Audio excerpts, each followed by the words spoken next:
Confucius had a great saying that every man has two lives, and the second starts when he realizes he has just one. Another one is next time you get sick, because everybody gets sick every now and then.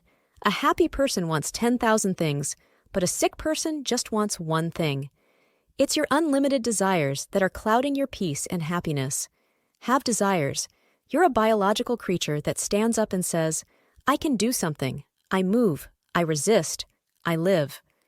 But just be very careful of your desires. Every desire you have is an axis where you will suffer, so don't focus on more than one desire at a time. The universe is rigged in such a way that if you just want one thing and focus on that, you'll get it, but everything else you'll have to let go. Life is really a single-player game. It's all going on in your head. Whatever you think and believe will shape your reality, both from the risks you take and the actions you perform, but also your everyday experience of reality. If you're walking down the street and you're judging everyone, thinking, I don't like that person because of their skin color, or she's not attractive, or that guy's fat, or this person's a loser, or who put this in my way? The more you judge, the more you separate yourself. You might feel good for an instant because you feel better than others, but then you'll feel lonely and see negativity everywhere. The world reflects your own feelings back at you. Reality is neutral and has no judgments. To a tree, there's no concept of right or wrong, or good or bad. I was trying to resolve for myself what the answer to life's meaning could be, not necessarily what it is. It has to be personal, and I had to establish for myself what it could and could not be, which gave me some level of peace. So now I don't have to keep asking the question, what is the meaning of life? The question is more interesting than the answer, and everyone should explore this on their own. If I gave you an answer, such as, the meaning of life is to please God, you'd ask which God. If I said the Judeo-Christian God, you'd ask why that one. It's a why question that you can keep asking forever. Any answer I give you, you'll just ask why again, which leads to Agrippa's trilemma. Agrippa's trilemma says that any questioning like this will always end in one of three places: infinite regress, circular reasoning, or an axiom. Infinite regress is when you keep asking why forever. Circular reasoning is when A is because of B and B is because of A. An axiom is a stopping point like God, math, science, the Big Bang, or the simulation. These are all just different ways of saying God. So there is no definitive answer to the meaning of life. The real answer is because. You get to make up your own answer. If there was a single answer, we wouldn't be free. We'd be trapped, living like robots, each competing to fulfill that single meaning more than others. Luckily, there is no answer, so you can do whatever you want. All the great questions are paradoxes. When you ask, do I matter? The answer is both, I am nothing, and I am everything. You are completely separate because no 2 points are the same, and no one will have your thoughts, emotions, feelings, or experiences. Life is a single-player game, and you are trapped inside your head, aware of things going on around you. On the other hand, to describe Joe Rogan, you have to invoke the entire universe. You're connected to everything and inseparable from it. So, the question of whether you matter is a paradox. While pursuing these questions might seem pointless, the act of exploring them brings a level of intrinsic understanding and peace to your life. The newfound ability to broadcast thoughts and ideas via platforms like YouTube or Twitter is actually a great thing overall. It means that any human can broadcast to any other human on the planet at any time. However, the human brain is not designed to absorb all the world's breaking news and 24/7 emergencies injected straight into your skull with clickbait headlines. Paying too much attention to this stuff, even if you're well-meaning and sound of mind, will eventually drive you insane. That's what's happening right now, because these things are addictive. Twitter, Facebook, Instagram, these are weaponized. You have social statisticians, scientists, researchers, and people in lab coats, literally the best minds of our generation, figuring out how to addict you to the news. And if you fall for it, if you get addicted, your brain will get destroyed. I think this is the modern struggle, right? The ancient struggle used to be the tribal struggle. You had your tribe of friends and family, you had your religion, you had your country, you had your loyalty, you had your nationality. At least you had meaning and support. But now, You struggle against other tribes. Modern life, we're so free. Everything's become atomized. We stand alone. You live in your apartment alone. You live in your house alone. Your parents don't live nearby. Your friends don't live nearby.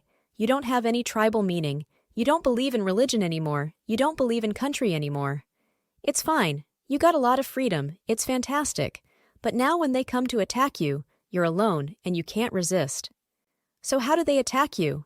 It's all well-meaning. I don't fault capitalism. I love capitalism. But look at how it happens. Social media.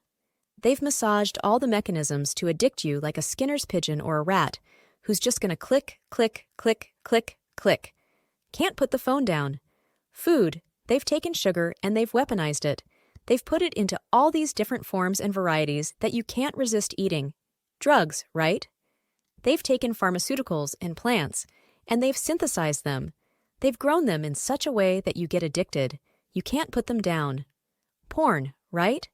If you're a young male, you wander on the internet. It'll like sap away your libido, and you're not going out in real-life society anymore because you've got this incredibly stimulating stuff coming at you. Video games, another way to addict people. So you have this. You have entire large factories of people that are working to addict you to these things, and you stand alone. So the modern struggle as an individual is learning how to resist these things in the first place, drawing your own boundaries, and there's no one there to help you. That's terrifying. The most powerful people in the world today, and this is not well known, but the most powerful people in the world today are the people who are writing the algorithms for Twitter, Facebook, and Instagram because they're controlling the spread of information. They're literally rewriting people's brains. They're programming the culture, and they're doing it very subtly. I was growing up. There was this statement, I think it was Pascal. He said, "You know, all of man's problems arise because he cannot sit by himself in a room for 30 minutes alone." And it's very true. I always needed to be stimulated, and when the iPhone came along, boredom was dead. I would never be bored again. Even if I'm standing in line, I'm on my iPhone, and I thought it was great. And when I was a kid, I used to try and overclock my brain, like how many thoughts can I think at once? The answer is only one, but I would try to think multiple thoughts at once, and I was proud of that. I was proud that my brain was always running, this engine was always moving, and it's a disease. It's actually the road to misery. And now that I'm older, I realize, you actually want to, again, rest your mind. You want to learn how to settle into your mind. Now I look forward to solitary confinement. You leave me alone for a day. It'll be like the happiest day I've had in a while. And that is a superpower that I think everybody can attain, the superpower of learning to be alone and enjoying it. Yeah, when I first started meditating, it was really hard, right? Because I think a lot of people who listen to this broadcast, they've heard of meditation. It has a good reps. Everybody tries it, they struggle, they kind of give it up. It's one of those things that everybody says they do, but nobody actually does, right? It's like not eating sugar, right? Everyone talks about how, yeah, I don't eat sugar, with then right then, the dessert tray rolls around and everyone's going for the cookies. Yeah, right? So it's become one of those things, and in fact, it's not even become a signaling thing where it's like, oh, how much did you meditate? I meditated this much. Oh, your meditation technique is wrong. Mine is right. But really all it is the art of doing nothing, okay? And it's important because I think when we grow up, right, it's all this stuff happened to you in your life, and some of it you're processing, some of it you're absorbing, and some of it you should probably think a little bit more about and work through, but you don't. You don't have time, so it gets buried in you, and it's all these preferences and judgments and unresolved situations and issues. And it's like your email inbox. It's just piling up email after email after email that's not answered going back 10, 20, 30, 40 years. And then when you sit down to meditate, those emails start coming back and hey, what about this issue? What about that issue? Have you solved this? Do you think about that? Your regrets there. You have issues there. And that gets scary. People don't want to do that. It's like, it's not working. I can't clear my mind. I better get up and not do this. But really what's happening is it's self-therapy. It's just that instead of paying a therapist to sit there and listen to you, you're listening to yourself, and you just have to sit there as those emails go through one by one. You work through each of them until you get to the magical inbox 0. And there comes a day when you sit down, you realize the only things you're thinking about are things that happened yesterday, because you've processed everything else. not necessarily even resolved it, but at least listened to yourself. And that's when meditation starts. And I think it's a very powerful thing that everybody should experience, and that's when you arrive upon the art of doing nothing.